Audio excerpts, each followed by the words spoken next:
안녕하세요. 유튜브로도 오늘 꼭 보라 그랬으니까 유튜브에서 많이 보고 있을 거라고 생각하고 설교 시작하기 전에 제가 한마디만 하겠습니다.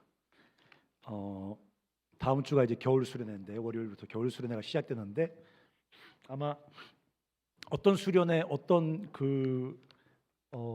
훈련보다도 가기 싫을 겁니다. 유혹이 많을 거고 별별 핑계가 다 생길 거고 상황도 어려워질 테고 그럴 겁니다. 반드시 오시기 바랍니다. 유튜브로 보고 있는 분들 반드시 오십시오. 대가를 지불하고 오셔야 됩니다. 손해를 보고 오셔야 되고요. 우리가 노래 잘 부르잖아요. 십자가의 길을 걸으리, 십자가의 생명의 길을 걸으리. 이런 게 십자가의 길을 걷는 겁니다. 네. 그래서 여러분들 꼭 대가를 지불하고 겨울 수련회의 자리로 달려오시기 바랍니다. 여러 가지 얘기를 들었어요. 코로나에 걸린 분들 검사를 받지 말았어야지 그러니까. 어쩔 수 없어요. 코로나는 집에서 금식하고 오면 안 돼. 코로나 미스터 코로나들 오면 안 돼.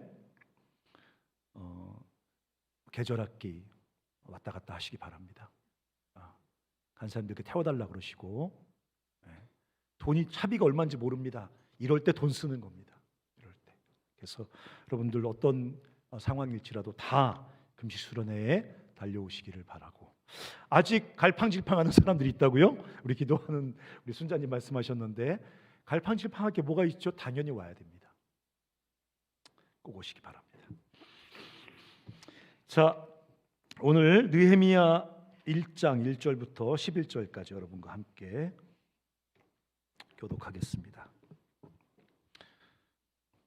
교수님 한 분이 연락을 해오셨어요. 우리 금식 수련회에 참석하시겠다고.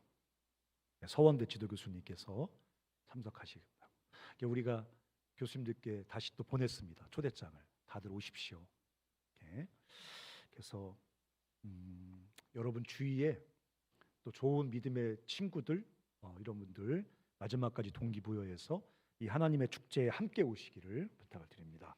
자, 1장 1절부터 11절까지 저와 교독하겠습니다. 하가랴의 아들 느헤미야의 말이라. 아닥사스다 왕 제20년 기슬로월에 내가 수산궁에 있는데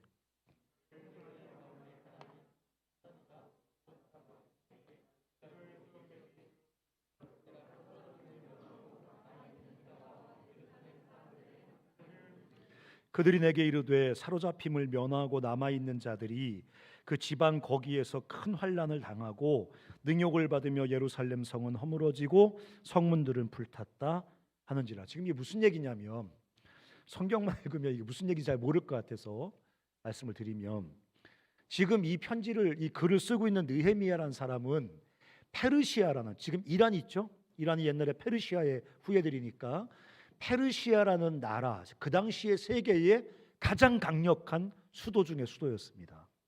거기 수산궁이 페르시아의 서울이거든요. 수도거든요.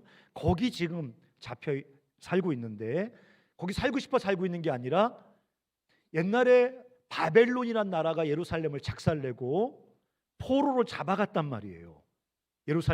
바벨론 수도로. 근데 그 바벨론을 페르시아가 정복해버린 거예요. 그러니까 지금 이 편지를 쓰고 있는 느헤미야는 바벨론의 포로로 끌려간 조상의 손자쯤 되는 거예요. 그리고 자기 예루살렘을 멸망시키고 끌고 간 그 나라는 바벨론이었는데 지금은 페르시아에 정복돼서 페르시아 수도인 수산궁에서 느헤미야가 살고 있는데 고향에서 친척 동생이 자기 고향인 예루살렘의 소식을 가지고 온 거죠. 여러분, 유대인들에게 예루살렘은 그냥 내 고향 충주, 내 고향 포항, 내 고향 부산 이런 의미가 아닙니다. 예루살렘은 유대인들에게 하나님이 현존하시는 거룩한 도시예요. 하나님의 집이란 말이에요. 하나님의 산성이란 말이죠. 예루살렘을 향해서 기도하잖아요. 그러니까 그냥 여러 지역 중에 내가 태어난 지역이 아니라 하나님이 계신 땅, 나의 영적인 뿌리가 있는 그곳, 그러니까 아주 특별한 의미가 있는 도시입니다. 근데 그 예루살렘이 완전히 그 이방 그 그 오랑캐들에게 침략을 당해서 완전 작살이 난 거예요.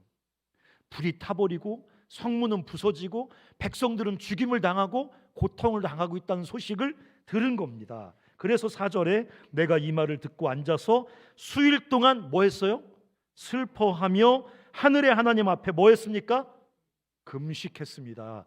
느헤미야도 12월 26일 날 금식하잖아요. 우리도 금식해야 됩니다. 12월 26일 날. 5절 읽어볼까요? 시작.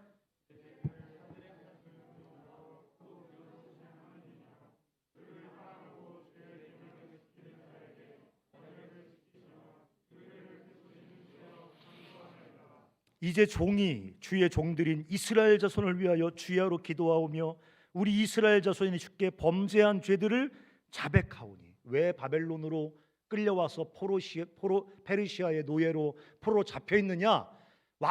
포로로 끌려와서 깨달았어요.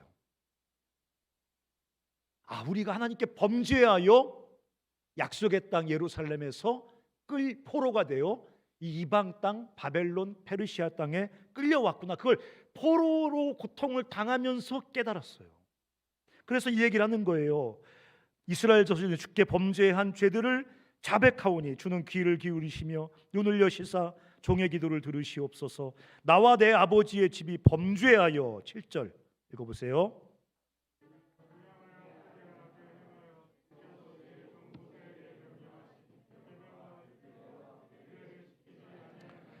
옛적에 주께서 주의 종 모세에게 명령하여 이르시되 만일 너희가 범죄하면 내가 너희를 여러 나라 가운데 흩을 것이요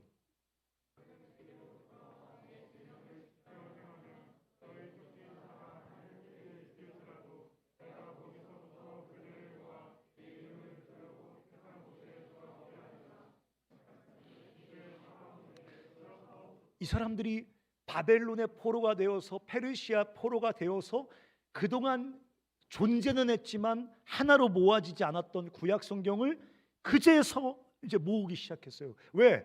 구약 성경에 기록되어 있던 말씀, 전승되어 내려오던 말씀이 정말 사실인 것을, 하나님 말씀인 것을 깨달았거든요.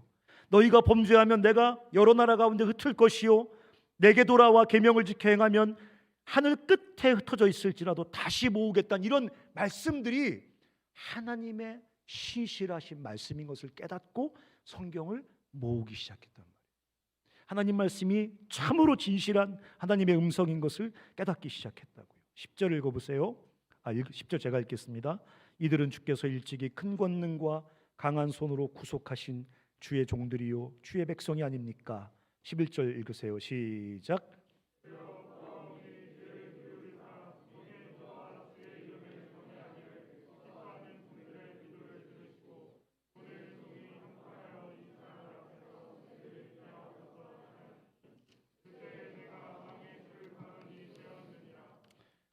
네, 페르시아 수산궁에 포로된 느헤미야에게 들려진 소식, 느헤미야 1장이 펴놓으시고 설교 들으시기 바랍니다.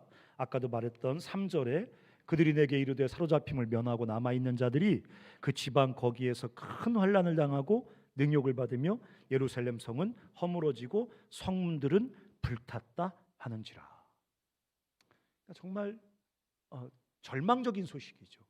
사실은 느헤미야가 이 소식을 듣기 전에 스룹바벨이라는 사람, 에스라라는 사람을 통해서 이스라엘 백성이 2번을 예루살렘으로 돌아갔거든요. 페르시아 고레스 왕이 주님께서 약속하신 것처럼 너희가 땅끝까지 흩어짐을 당했을지라도 회개하여 내게로 돌아오면 내가 땅끝에서부터 너희를 모을 것이라는 그 약속의 말씀처럼 이스라엘 백성들이 70년 동안 포로 생활하면서 하나님의 뜻을 깨닫고 회개하기 시작했단 말이에요.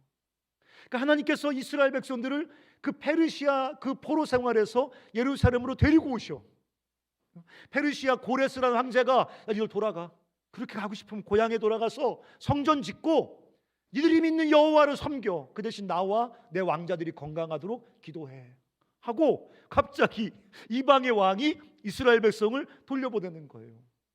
스룹바벨이라는 사람이 일군을 데리고 돌아왔어요. 성전을 짓기 시작했어요. 에스라가 또 무리의 사람을 데리고 돌아왔어요. 아마 느헤미야는 생각했을 거예요. 이제 하나님께서 예루살렘을 완전히 회복시키시는구나. 근데 웬걸? 두 번 돌아가고 그 이후의 소식을 들으니까 두 팀이 돌아가서 막 성전을 짓고 있는데 갑자기 이방의 오랑캐들이 막 침범해서 성벽을 무너뜨리고 성전 재건을 방해하고 이스라엘 백성들을 죽이고 막 불태우고 이랬다는 소식을 들은 거죠. 너무너무 낙심되는 절망적인 소식을 들은 것입니다. 뭐 그렇다고 근데 느헤미야가 할 수 있는 게 아무것도 없어요. 아무리 무슨 고위 공무원이라고 해도 그 당시에 고위 공무원이란 말은 그냥 헛치레고 그냥 포로예요. 포로. 왕의 포로예요. 그러니까 어느 날 눈만 조금 벗어나도 그냥 죽임을 당하는 포로에 불과하단 말이에요. 그러니까 이 느헤미야가 고통스러운 소식을 들었지만 그럼에도 불구하고 예루살렘의 회복을 위해서 아무것도 할 수 있는 게 현실적으로 없어요. 그냥 낙심하고 그냥 푸념하고 나나 그냥 잘 살자 하는 식으로 그냥 자포자기의 삶을 살아가는 게 너무 당연한 거예요. 근데 느헤미야가 4절에 보니까 기도를 시작합니다. 내가 이 말을 듣고 앉아서 절망했습니다. 이렇게 글이 쓰여져야 되는 거거든요. 내가 이 말을 듣고 앉아서 아무런 길이 없기 때문에, 아무런 방법이 없기 때문에, 내가 할 수 있는 것이 아무것도 없기 때문에 낙심하고 좌절했습니다. 이렇게 글이 쓰여져야 되는 거예요. 그게 논리적인 거예요. 근데 이 말을 듣고 앉아서 수일 동안 슬퍼합니다. 저는 이 단어가 가슴에 확 와닿았어요.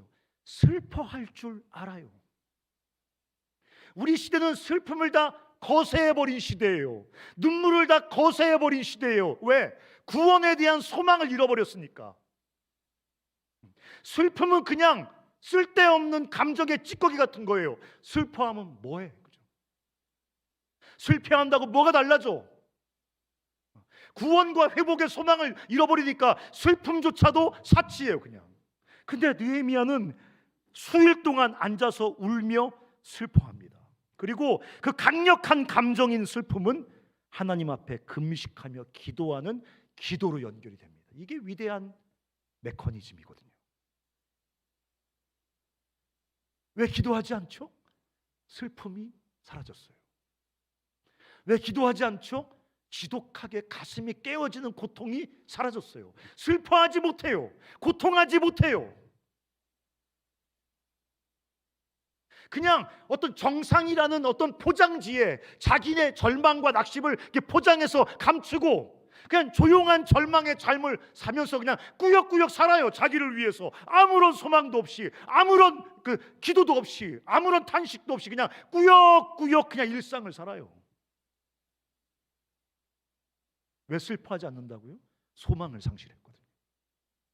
기대를 상실했거든요. 구원에 대한 갈증을 상실해버렸거든요. 그러니까 슬픔도 없고 눈물도 없어요. 근데 느헤미야는 깊은 슬픔 속에 기도해요. 이걸 뭐라 그래요? 옛날 말로 통회한다 그래요. 통회한다. 통회가 사라진 시대죠. 금식하자란 뭐라 그래요? 금식까지 하며 기도할 이유가 뭐가 있습니까? 맞죠? 이 간사님 미친 거 아닙니까? 뭐 금식까지 하면서 기도할 이유가 뭐가 있습니까? 금식까지 하면서 기도해야 될 위기가 어디 있습니까? 금식까지 하면서 기도해야 될 슬픔과 고통이 어디 있습니까? 그건 진짜 필요가 없는 게 아니라 하나님께서 그 지독한 절망과 그 무덤 같은 상황 속에서 건져주실 것에 대한 소망을 상실해버리니까 기대하지 않고, 기대하지 않는 삶은 슬픔과 눈물을 상실해버립니다. 근데 느헤미야는 나라가 무너진 것을 슬퍼해. 지가 슬퍼하면 어떡할 건데? 울어. 지가 울면 어떡할 건데?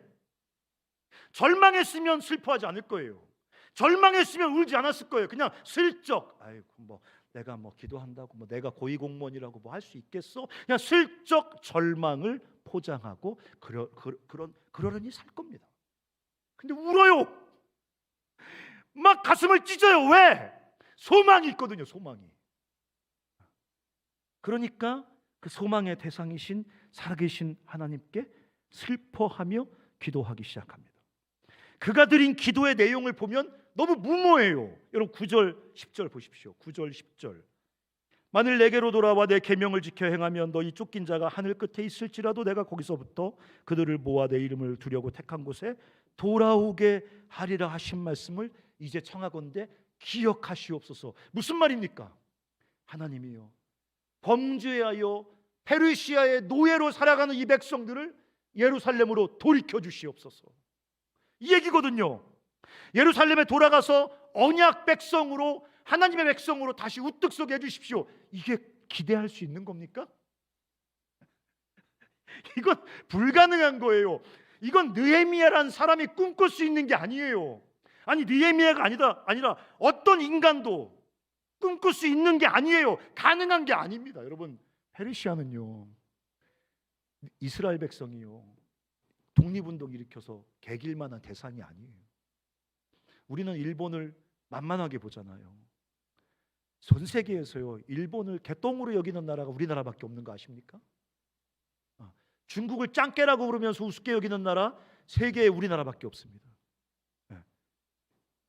중국의 사이가 안 좋아졌잖아요. 일본과 원래 사이 안 좋고. 세계에서 가장 강한 나라 중에 하나인 중국과 일본, 미국은 양키라 그러고 막 양키 고 홈 막 그러잖아요. 그러니까 우리가 강대국 컴플렉스가 있는 것도 맞고, 강대국 일단 우습게 보고 보는 거예요. 일단 깔고 보는 거잖아요. 근데 그래도 일본은 해볼 만해. 중국 뭐 뒤를 받으면 뭐 어떻게 해보는 거지 뭐. 근데 페르시아는 그게 안 돼. 이스라엘은 페르시아의 74개인가의 어떤 도가 있거든요. 주, 자치구가 있는데 그 자치구의 하나의 리쯤 돼. 리. 시도 아니고 리. 니들 리 못 온 척하지만 니들 집 다 리잖아. 내 충주에 살 때 순여행을 갔는데 그 순여행에 리가 야동리예요. 야동리. 야동리 한복판에 있는 교회가 무슨 교회냐? 은혜교회예요. 그래서 야동리에 있는 은혜교회로 순여행 간다. 그래서 우리가 배꼽을 잡았던 적이 있는데, 그냥 리야 리. 그냥 싸우고 자시고 할 것도 없어. 그냥 새끼 손가락으로 이렇게 튕길 것도 없어. 그냥 이렇게 타노스처럼 이렇게 하면 돼. 그냥 이렇게 하면 그냥 없어져 버리는 거야. 그러니까 이스라엘 백성들이 페르시아에 뭐 지혜롭게 저항하여 독립을 일으킨다고는 이건 애초에 가능성이 제로입니다. 근데 느헤미야가 무모한 기도를 시작합니다. 택도 없는, 현실성이 전혀 없는 기도를 시작합니다. 어떻게 느헤미야가 이런 기도를 할 수 있었을까요? 그것은 그의 하나님 때문입니다. 느헤미야의 투지가 그런 기도를 발생시킨 게 아니에요. 느헤미야의 신념, 느헤미야의 어떤 굴하지 않는 인격, 느헤미야의 어떤 경건, 이런 게 이런 기도를 토해내게 만든 게 아니라 느헤미야가 알고 있는 느헤미야의 하나님, 그 하나님에 대한 느헤미야의 지식이 이런 기도를 뿜어나게 만든 거예요. 여러분, 우리 아들이 어제 저한테 와서 고등학교 입학하는데 선행학습을 하기 위해서 무슨 뭐 플러스 뭐 공부하는데 60만 원만 지원해 주십시오. 엄마가 1차 와서 서론을 얘기하고 2차로 우리 아들이 와서 굉장히 불쌍한 표정으로 얘기했어요. 왜 그럴까요? 우리 아버지는 나를 위해서 60만 원을 쓸까 말까 불확실하거든요. 그래서 아버지에 대한 지식이 기도를 결정하는 거거든요. 재벌집 막내 아들 보십니까? 봐요? 뭐라 그랬어요? 뭐 퀴즈 맞추고 할아버지가 뭐 해줄까 했더니 뭐라 그래요? 분당 땅 5만 평만 주십시오. 네. 여러분, 우리 아들이 저한테 와서 분당 땅 5만 평만 주십시오라고 말할 수 있겠어요? 왜? 우리 아들이 아버지를 알죠. 경험하여 알죠. 지식으로 알죠. 네. 분당 땅 5만 평이 아니라 5만 원도 안 준다는 거 알죠. 그러니까 아버지에 대한 지식이 아버지를 향한 기도를 결정하는 거예요. 느헤미야가 불가능한, 가능성 제로의 이 기도, 어떻게 할 수 있는 거예요? 가능성 보고 기도한 거 아니란 말이죠. 자기의 신념 보고 기도한 게 아니란 말이죠. 상황 속에 가능성을 계산해서 기도한 거 아니란 말이죠. 하나님에 대한 지식 때문에 이런 기도를 하게 되는 겁니다. 하나님에 대한 지식 때문에. 기독교가 뭡니까? 하나님을 향한 우리의 열심이 기독교입니까? 아니에요. 하나님에 대한 지식이 기독교입니다. 그게 신앙을 결정하는 거예요. 내 열정, 내 신실함이 결정하는 게 아니에요. 내 상황이 내 인생 결정한다. 우리 아버지, 엄마 아버지 집 평수와 우리 엄마 아버지 연봉과 이딴 것이 내 인생을 결정한다. 그건 세상의 등신 중에 등신인 거죠. 그런 걸 개또라이라 그러는 거예요. 아닙니다. 그냥 또라이입니다. 그냥. 느헤미야는 5절을 같이 한번 읽어볼까요? 시작. 다시 한번 5절 시작. 이르되 하늘의 하나님 여호와 크고 두려우신 하나님이요 주를 사랑하고 주의 계명을 지키는 자에게 언약을 지키시며 긍휼을 베푸시는 주여 간구하나이다. 뭐라고 불러요? 크신 하나님이요. 그러니까 느헤미야가 왜 절망이 안 될까? 왜 느헤미야가 절망적인 상황인데 낙심이 불가능할 것과? 느헤미야는 어떤 하나님을 보고 있어요? 크신 하나님을 보고 있는 거예요. 느헤미야의 하나님은 크신 하나님이에요. 느헤미야가 직면하고 있는 그 상황, 느헤미야가 둘러싸여 있는 그 문제보다 더 크신 하나님이에요. 자기에게는 불가능하지만 그 불가능한 문제보다 더 크신 하나님을 그는 보고 있는 거예요. 절망하고 싶지만, 절망할 수밖에 없는 상황이지만, 절망하기에는 느헤미야의 하나님은 너무 크신 하나님이죠. 어떤 문제도 어떤 상황도 그분의 크심과 그분의 통치를 벗어날 수 없습니다. 여러분, 주님이 성경에 365번 말씀하셨대요. 저는 그런 거 다 쉬어보지 않았으니까 다른 분들이 하는 얘기예요. 365번 성경에 반복해서 주님이 말씀하신 명령이 뭔지 아시죠? 많이 들어보셨죠? 염려하지 말라. 그래서 우리가 매일매일 365일 염려하기 때문에 주님이 365번 염려하지 말라고 그러셨답니다. 아마 거짓말일 거예요. 그런 의도로 말씀하신 건 아닐 겁니다. 365번도 아마 아닐 겁니다. 억지로 맞춘 거죠. 근데 여러분, 아무것도 염려하지 말라. 너희 모든 염려를 주께 맡기라. 이게 얼마나 광호한 약속인지 아시겠어요? 아무것도 염려하지 말라니요. 우리가 염려하고 있는 문제가 얼마나 다양한지 주님이 아실까요? 아시겠죠? 우리를 염려하게 만들고 낙심하게 만드는 문제가 얼마나 지독하고 강력하고 넘사벽인지 주님도 아실 거예요. 근데 주님이 아무것도 염려하지 말라. 모든 염려를 나에게 맡기라고 도전하십니다. 나는 이런 천지를 창조하셨다, 죽은 자를 살렸다 이런 말씀도 광호하지만 아무것도 염려하지 말라. 너무너무 광호하신 하나님의 선언입니다. 왜 그럴까요? 아무 염려도, every kinds 염려, 모든 종류의 염려도 하나님의 크심 이상으로 클 수 없다는 것입니다. 하나님은 창조주입니다. 크신 하나님이란 말은 뭐예요? 하나님은 창조주입니다. 무슨 뜻입니까? 모든 일을 시작할 수 있고 어떤 것도 존재케 하실 수 있는 분입니다. 이게 믿겨지면 삶은 기적이 되는 거죠. 우리는 절대로 안 믿어. 그러면서 창세기 1장을 믿는데, 그리고 진화론이라는 건 또 엄청 싸워요. 진화론이랑은 저도 창조를 안 믿으면서, 저도 창조주 하나님을 안 믿으면서, 여러분 우리가 창조란 역사적 사건을 믿는 겁니까? 창조주 하나님을 믿는 거잖아요. 창조가 어떻게 일어났는지 어떻게 알아요? 창세기 1장은 시처럼 쓴 거란 말이에요. 히브리어 시 형식이란 말이에요. 그거 다 어떻게 디테일하게 어떻게 써놓겠어요? 그냥 우리는 하나님이 온 우주를 창조하셨다, 이걸 믿는 거란 말이에요. 진화론이라는 건 맨날 싸우면서 하나님의 창조성은 안 믿어. 하나님은 그 무엇도 시작할 수 있는 분이며 어떤 것도 존재케 하시는 분이란 말이야. 하나님이 크시다는 말은 무슨 말이에요? 하나님은 구원자란 얘기예요. 치유자란 얘기예요. 이게 무슨 말입니까? 어떤 질병도 치료하실 수 있어요.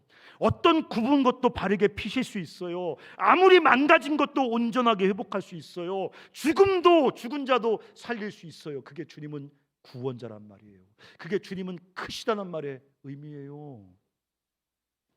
낙심이 불가능한 거예요. 하나님을 향한 믿음과 낙심은 양립이 불가능한 거예요. 우리 믿는 게 아니에요. 거짓말하는 거예요. 안 믿는 거예요.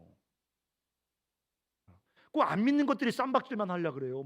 주님은 창조자, 진화론 꺼져라. 너나 꺼져라. 너나 꺼져라. 안 믿는다고.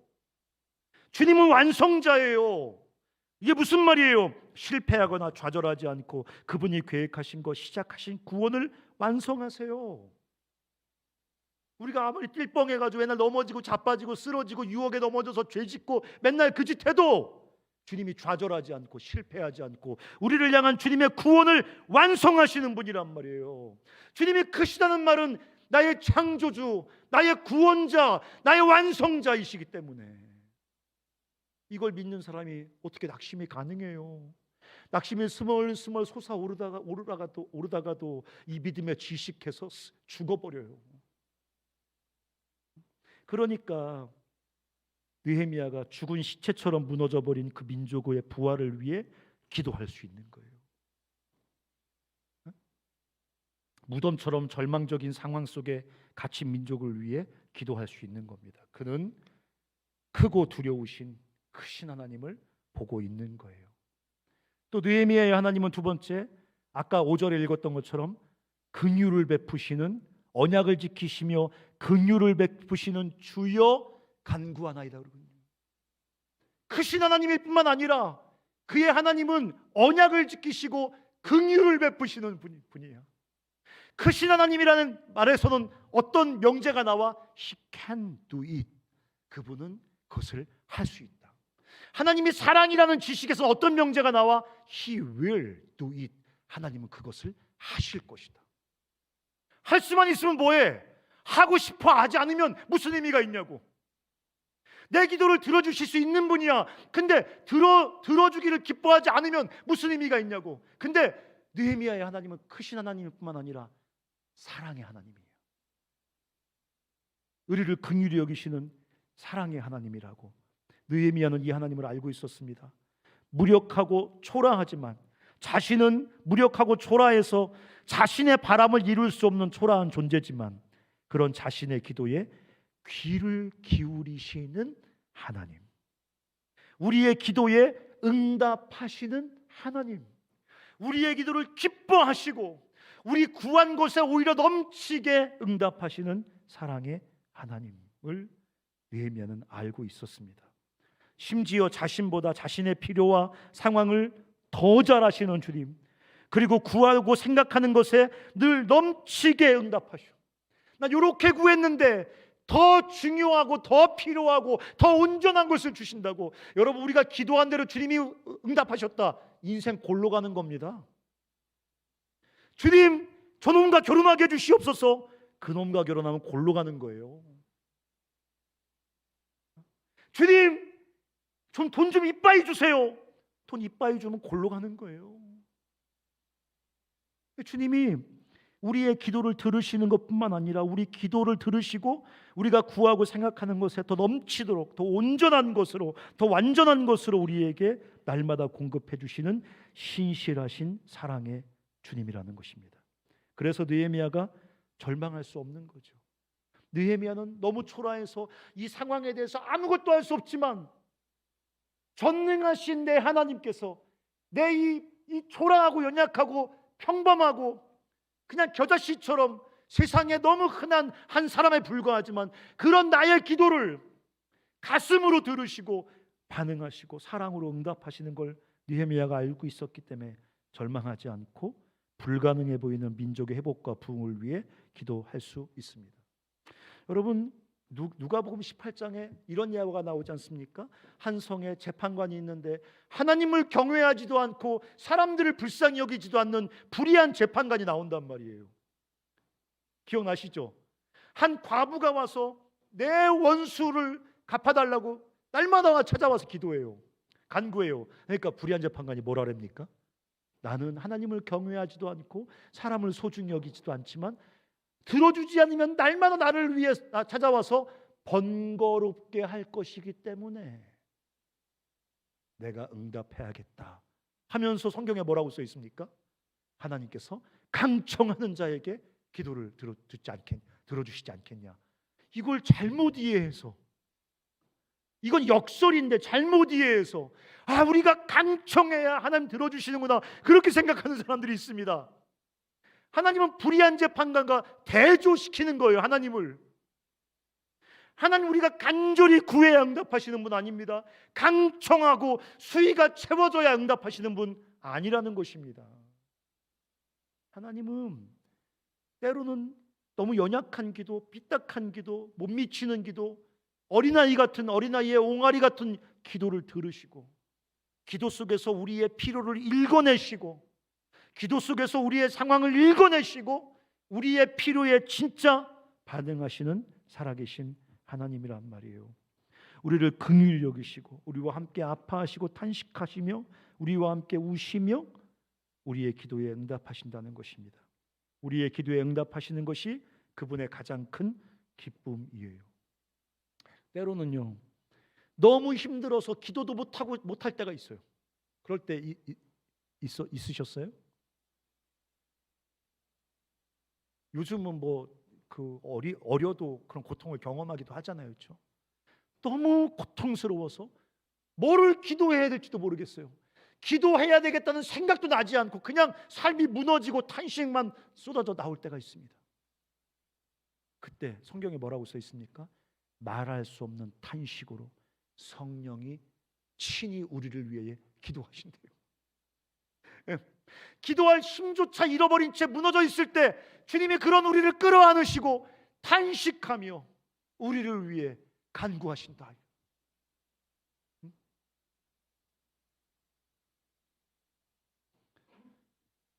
제가 한 선교사님 간증을 듣고 내가 한번 얘기했던 것 같은데 내가 울었어요. 선교사님이 멕시코에 선교사라고 하셨는데 그 미국 선교사님인데 8년 정도 사역을 하셨대요. 완전 찢어지게 가난하고 마약 갱들 막 돌아다니는 이런 집인데 어느 날 밤에 이렇게 있는데 문소리가 나는 거예요. 똑똑똑. 누구세요? 라고 안 그랬겠죠. Who are you? 아니 멕시코로 뭐라고 했겠죠. 근데 아무 소리가 안 들려요. 똑똑똑. Who are you? 근데 아무 말도 안 해요.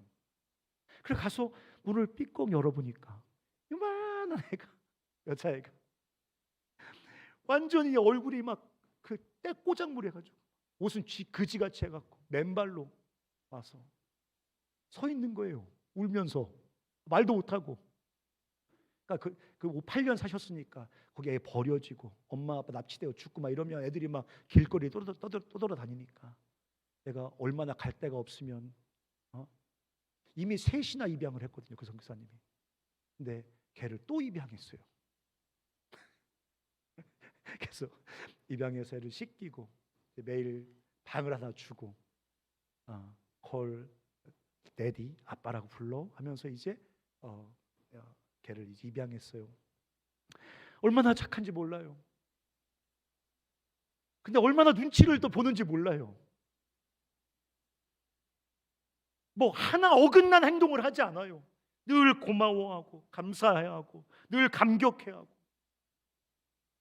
입양된 애니까 그냥 길거리에서 들개처럼 죽을 수 있었는데 선교사님이 입양해 주셨으니까 늘 고마운 마음으로 그냥 아버지한테 무슨 뭐 대통령 인사하듯이 깍듯이 인사하고 아버님 오셨습니까? 뭐 이렇게 하고 있는. 선교사 마음이 고통스러웠대요. 어느 날 밤에 한 3, 4년 살고 선교사님이 책방에서 이제 서재에서 성경을 읽고 있는데 또 문이 똑똑똑 소리가 나는 거예요. 보니까 그 아이가 와 있는 거예요. 그래서 와가지고 들어와 뭐가 필요해? 뭐 더 줄까? 그랬더니 얘가 우물쭈물 막 그러면서 한마디 툭 던지는 거예요. 제가 너무 감동을 받아서 영어로 써왔어요. Dad, 아빠, tie my shoelaces. 신발끈 좀 매주세요.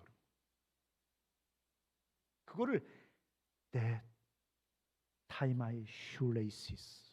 가지고 막 너무너무 조심스럽게 아빠, 내 신발끈을 못 매겠는 거야. 운동화 사주셨는데 아빠가 얼마나 노력했을까. 막 노력하다가 안 되니까 갖고 와서 네, tie my shoelaces. 내 신발끈 좀 매주세요. 근데 선교사는 그렇게 책에 간증을 써놨어요. 자기가 돌아서서 울었대요. 왜? 그게 그 아이가 최초로 요청한 거예요. 네, 3년 동안 처음 아빠에게 무엇인가를 요구한 거예요. 아빠가 돌아서서 울었대요. 그러면서 속으로 생각했대요. 이제 내가 저 아이의 아빠가 되었다. 하나님 마음 똑같지 않을까요? 하나님이 우리가 간구하고 힘들어서 탄식할 때 이 등신아 좀 언제까지 그렇게 하실까요? 네. tie my shoelaces. 아빠 내 신발끈 좀 매주세요. 아빠 날 좀 도와주세요. 아빠 날 건져주세요. 구원해주세요. 변화시켜주세요. 날 좀 도와주세요. 이렇게 말할 때 그때 하나님은 우리의 하나님 됨을 경험하게 돼요.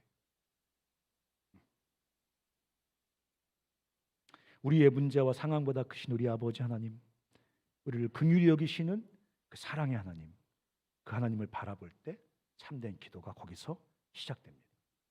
이렇게 시작된 느헤미야의 기도는 4개월 동안 지속됩니다. 어떻게 4개월인지 아냐? 1장 1절에 기슬르월의 이야기가 시작된 거거든요. 이게 11월과 12월이 걸쳐 있습니다. 2장 1절에 니산월이라거든요. 2장 1절에 니산월은 뭐냐면 3월과 4월 걸쳐 있는 달이에요. 그러니까 요 지금 느헤미야 1장의 기도는 그냥 한 번 한 게 아니라 4개월 정도 한 기도를 요약해 놓은 거예요. 재미난 것은 11절에 보면 느헤미야의 기도가 조금 바뀝니다. 느헤미야 1장 11절은 좀 시간이 흘러간 다음에 느헤미야의 어떤 기도를 적어 놓은 걸 거예요. 11절에 이렇게 써 있죠. 주여 구하오니 귀를 기울이사 종의 기도와 주의 이름을 경외하기를 기뻐하는 종들의 기도를 들으시고, 그 뒤에 한번 읽어볼래요? 오늘 시작.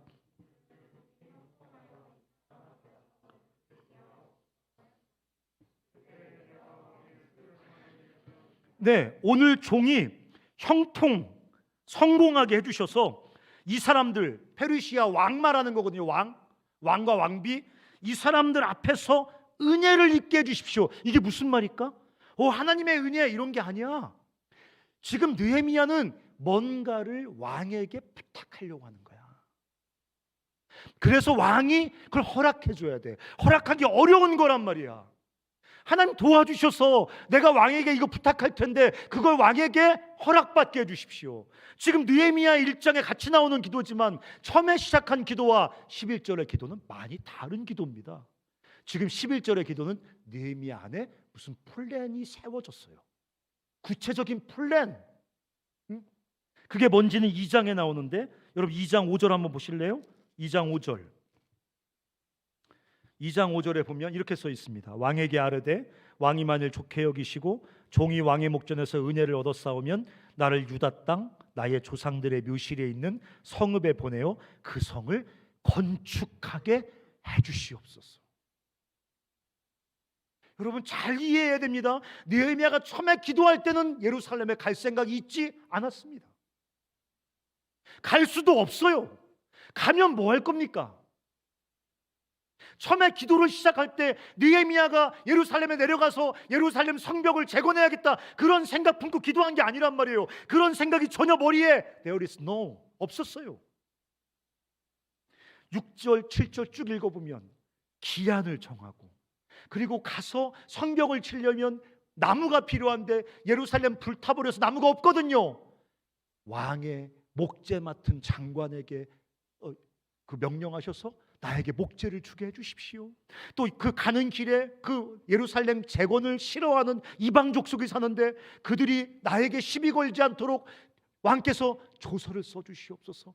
왕이 뭐 해줄까 했는데 술술술술술 이 청사진이 술술술 나오는 겁니다. 4개월 동안 기도하면서 느헤미야에게 무슨 일이 발생한 걸까요? 느헤미야가 처음 기도를 시작할 때만 해도 직접 예루살렘에 내려갈 생각은 아니었습니다. 그냥 이스라엘의 회복과 부흥을 위해 중보 기도를 한 것뿐이에요. 시작한 것뿐입니다. 근데 4개월 동안 기도하면서 점점 그의 생각이 달라집니다. 4개월 동안 기도하면서 느헤미야의 생각이 달라져요. 그리고 결국 그는 당시 세상의 수도였던 페르시아 수상궁을 뒤로하고 불타버리고 망해버린 시골 도시 예루살렘으로 내려갑니다. 황제의 비서실장 같은 술 맡은 장관의 직위를 내려놓고 누구도 주목하지 않는 작은 도시 예루살렘의 총독이 됩니다. 이건 쉬운 일이 아니에요. 여러분, 이거는 어렵고 위험한 모험이고 도전입니다. 그러나 4개월간의 기도 속에서 그의 생각은 달라졌고 결국 느헤미야는 예루살렘으로 추락하기로 결정합니다. 무슨 일이 일어난 것일까요? 느헤미야가 하나님을 설득하기 위해 기도한 그 4개월 동안 결과적으로 설득된 것은 느헤미야였습니다. 4개월간 간절한 기도를 통해 그는 하나님을 움직이고 싶었습니다.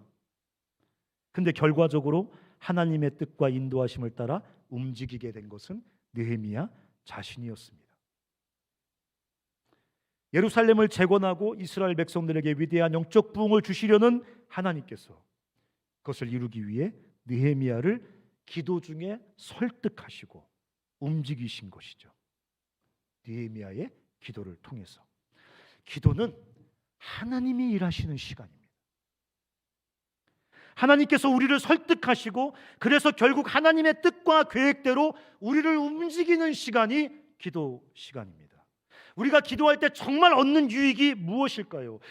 우리의 필요가 채워지고 우리의 아픔과 고난들이 해결되고 우리가 간구하는 그것이 응답되는 것, 그것 틀림없는 기도의 값진 결과들이고 주님께서 약속하신, 주님이 기뻐하시는 겁니다. 하지만 기도의 가장 위대한 것은 우리가 하나님께 설득되고 우리가 하나님의 뜻대로 움직이게 된다는 데 있습니다. 우리가 기도할 때 하나님의 소원이 우리 마음에 심겨집니다. 우리가 기도할 때 주님의 비전이 우리 마음에 새겨집니다. 우리가 기도할 때 우리가 하나님을 설득하는 것이 아니라 우리가 기도할 때 주님이 우리를 설득하시고 굴복시키시고 이끌어 가십니다. 우리가 기도할 때 우리 자아가 죽고 주님이 우리를 다스리십니다. 우리가 기도할 때 우리의 욕심과 고집이 십자가에 못 박히고 주님이 우리의 자아를 굴복시킨다는 것입니다. 이것이 기도의 위대함이고 우리가 기를 쓰고 기도해야 되는 이유인 것입니다. 우리는 벌써 기대가 돼요. 그냥 기도도 주님께서 반응하시는데 우리가 금식하며 기도할 때 주님이 내 삶에 무엇을 행하실까? 물론 내가 기도하고 싶은 제목들이 있어요. 적고 있어요. 10가지 추리려고 해요. 그 10가지 품고 주님 앞에 간절히 기도하려고 해요. 하지만 시간이 가면 갈수록 기도하면서 제가 정말 기대하게 되는 것은 하나님이 기도 시간에 내 삶에 어떤 일을 행하실까? 뭐라고 말씀하실까? 어떤 비전에 내 마음을 사로잡으실까? 어떤 부분을 만지시고 치료하시고 변화시키실까? 어디로 인도하실까? 어떤 꿈을 꾸게 해주실까? 상상도 할 수 없었던 전혀 새로운 꿈으로 나를 사로잡으실까? 너무 기대가 돼요. 주님이 행하실 그 일 때문에. 사랑하는 형제자매 여러분, 삶이 너무 진흙탕 같고 지질이 궁상 같은 환경 속에서, 무덤 같은 집구석 속에서 아무런 소망이 없다 절망하고 낙심하지 않고 우리가 크신 하나님, 나를 긍휼히 여기신 하나님께 두 손 높이 들고 그 하나님께 기도할 때 그 하나님께서 내 기대를, 내 소망을 넘는 놀라운 그림을 우리 인생 속에 그려가실 것입니다. 또한 그냥 무턱대고 그려내시고 옛다 받아라 선물, 감사해라 놀라라 말씀하시는 것이 아니라 기도 중에 나를 설득하시고 기도 중에 나를 인도하시고 기도 중에 나를 이끄셔서 나와 함께 주님이 그런 놀라운 그림을 그려가실 거란 말이에요. 느헤미야가 슬픔으로 시작한 이 기도가 느헤미야서라는 위대한 성경의 기록으로 남을 줄 알았을까요? 그냥 지독한 고통 속에 그냥 주님을 향해 두 손 높이 들고 울며 시작한 그 기도가 느헤미야서라는 위대한 구약 성경의 완성을 이룰 거라고, 그리고 위대한 이스라엘의 부흥의 출발점이 만들어질 거라고 느헤미야가 생각했을 거예요. 이제 나이가 먹으니까 내가 기도한 대로 응답하시는 주님, 이게 기도의 기쁨이 아니라 내가 기도할 때 새 일을 행하시는 주님, 그 주님이 기대가 된단 말입니다. 여기 와 계신 여러분들, 유튜브로 참석한 여러분, 2박 3일 동안 우리가 기쁨으로 정말 기대하는 소망을 가지고 주님 앞에 나가 기도하는 우리 모두가 되었으면 좋겠습니다. 찬양,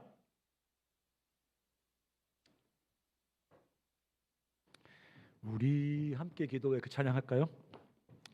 다 같이 일어나셔서 같이 한번 우리 결단의 찬양.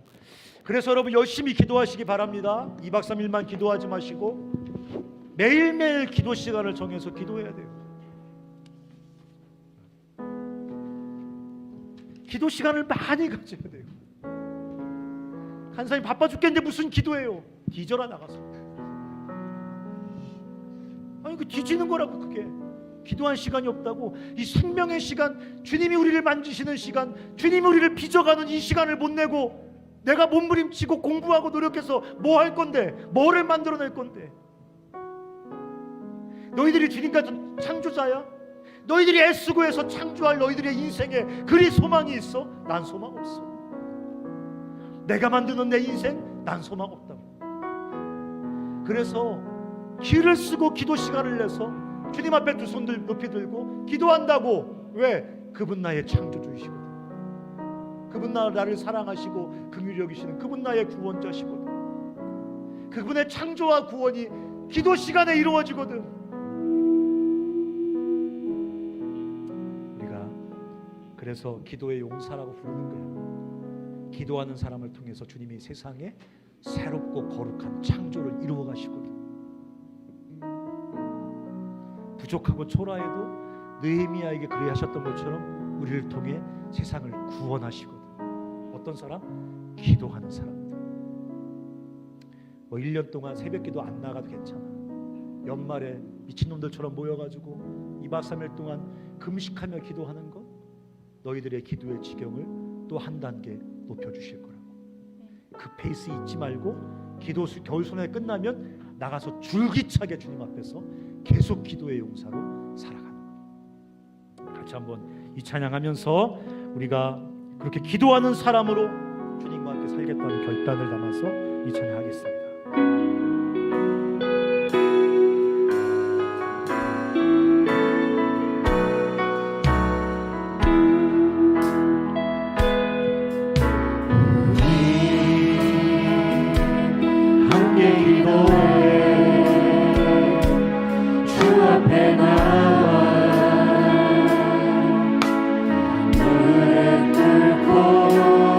베푸시는 주님, 베푸시는 주, 하늘을 향해 우리 두 손 높이 들고 찬양하겠습니다. 하늘 문이 열릴 것입니다. 하늘 문이 열리고 이 땅 가득 내리게 하옵소서. 마침내 주님이 오실 것입니다. 마침내 주 오셔서 우리에게 부어주시옵소서.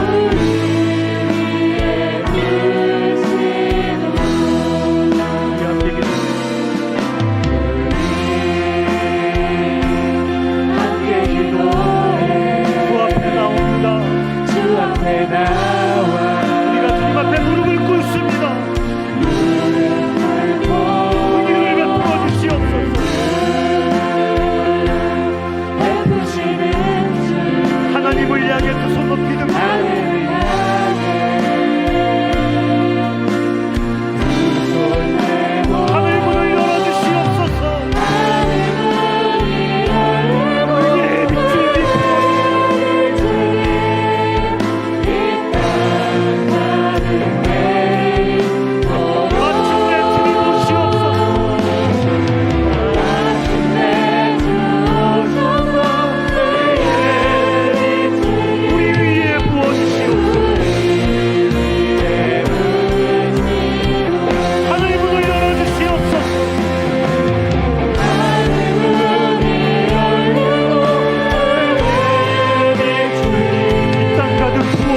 높이 든다는 것은 뭐를 의미하는 걸까요? 내가 처해 있는 상황은 무덤 같고 내 약점은 지독하지만 내 상황과 나를 둘러싼 약점을 뚫고 하나님을 바라본다는 의미로 우리가 하늘을 향해 두 손 높이 드는 거거든요.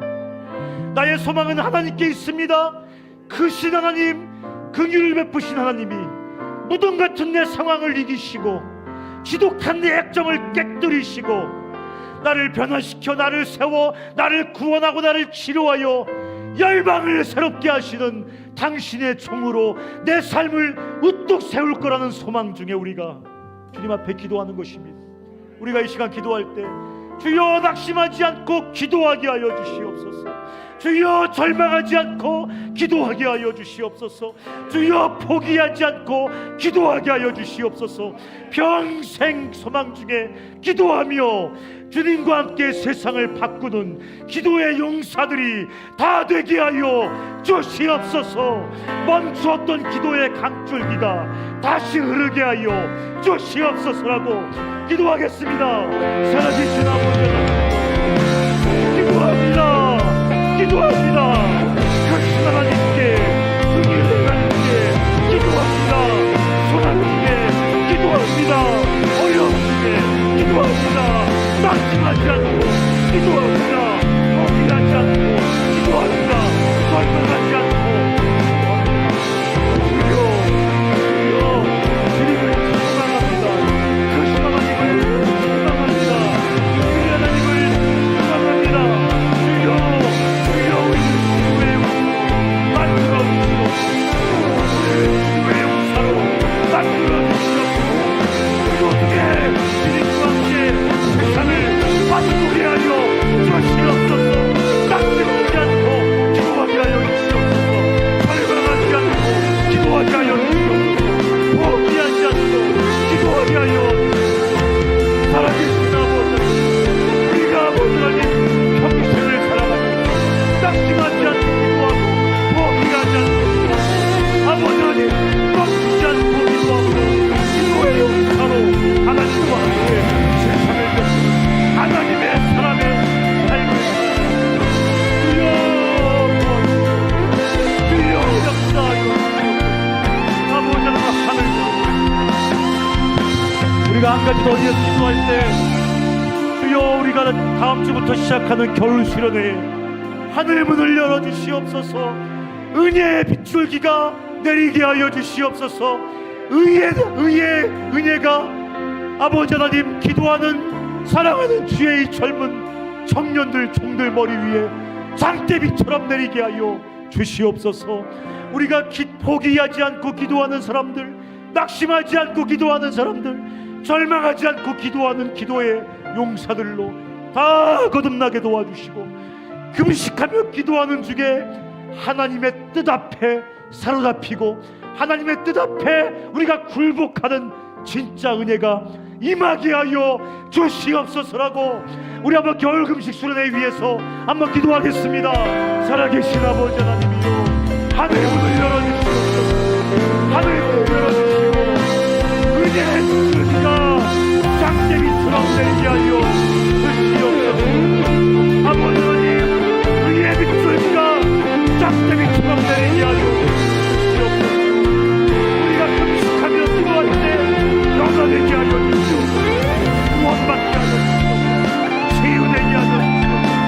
하나님의 뜻에 사로잡히게 하여 주시옵소서. 비전을 보게 하여 주시옵소서. 환상을 보게 하여 주시옵소서.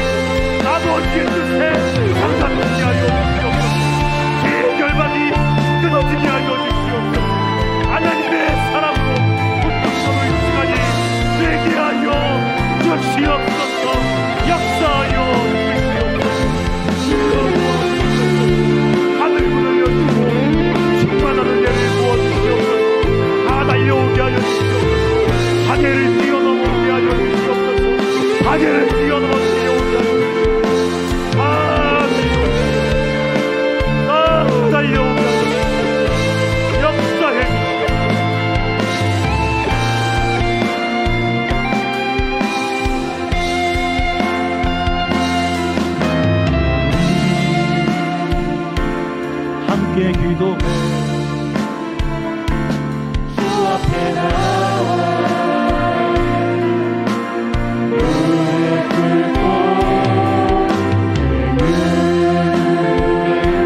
아버지여, 우리가 평생을 살아가면서 절망하고 낙심하고 무너지지 않고 주님을 향해 두 손 높이 들고 크신 하나님, 긍휼의 하나님께 날마다 간절히 기도하며 믿음의 길 뚜벅뚜벅 걸어가는 기도의 용사가 되게 하여 주시옵소서라고. 하나님 아버지, 우리 기도의 숨통을 열어주시고 기도의 강줄기를 다시 열어주셔서 우리가 기도하는 하나님의 사람들 되게 하여 달라고. 우리 같이 한 번 더 주님 앞에 기도하겠습니다. 기도하겠습니다. 살아계신 아버지, 기도의 숨이 끊어졌습니다. 기도의 물줄기가 아버지 내려버렸습니다. 다시 기도의 숨이 길게 하여, 다시 기도의 강이 흐르게 하여, 다시 기도하게 하여, 다시 새벽을 깨워주고, 다시 밤의 무릎을 꿇고, 낙심하는 내 습관을 깨뜨려 주시옵소서. 절망하는 내 습관을 깨뜨려 주시옵소서. 아버지, 무너지는 내 습관을 깨뜨려 주시옵소서. 낙심하지 않고 기도하게 하여 주시옵소서. 절망하지 않고 기도하게 하여 주시옵소서. 무너지지 않고 기도하게 하여 주시옵소서. 하나님 아버지, 그렇게 우리가 평생 기도하며 기도의 두 손을 들고 하나님 붙잡고 믿음의 길을 걸어가는, 좁은 길 걸어가는 하나님의 사람 되게 하여 주시옵소서.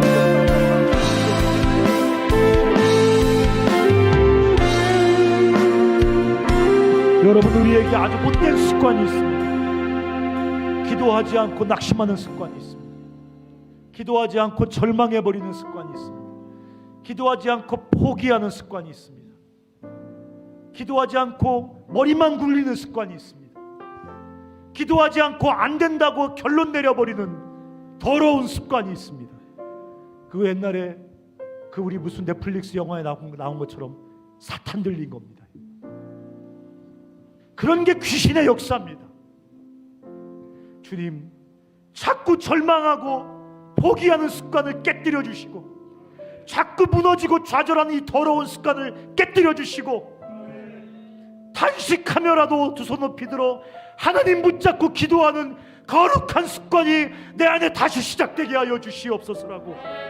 염려하며 끊임없이 우울에 빠지는 습관을 끊어주시고, 두 손 높이 들어 소망 중에 주 앞에 믿음의 기도를 시작하는 거룩한 습관이 시작되게 달라고 우리 한번 더 기도하겠습니다.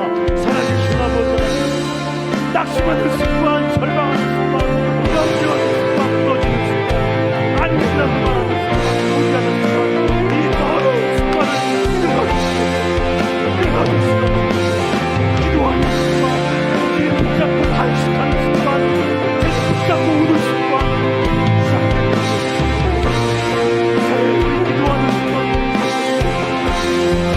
기도하는 사람들이 기도하는 사람들 역사에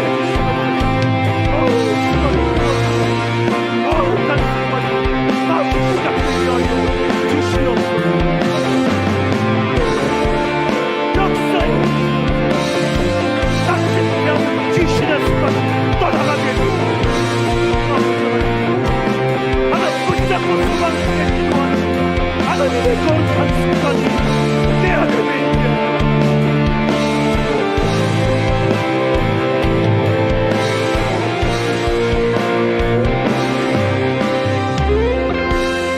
하나님 아버지, 우리 기도에 응답해 주시고 다음 주에 놀라운 기도의 축제가 우리 삶 가운데 일어날 수 있도록 하늘 문을 여시고 은혜의 빗줄기가 장대비처럼 쏟아지는 거룩한 기도의 축제가 될 수 있도록 우리 겨울 수련회에 복의 복을 더하여 주시옵소서. 예수님의 이름으로 기도합니다.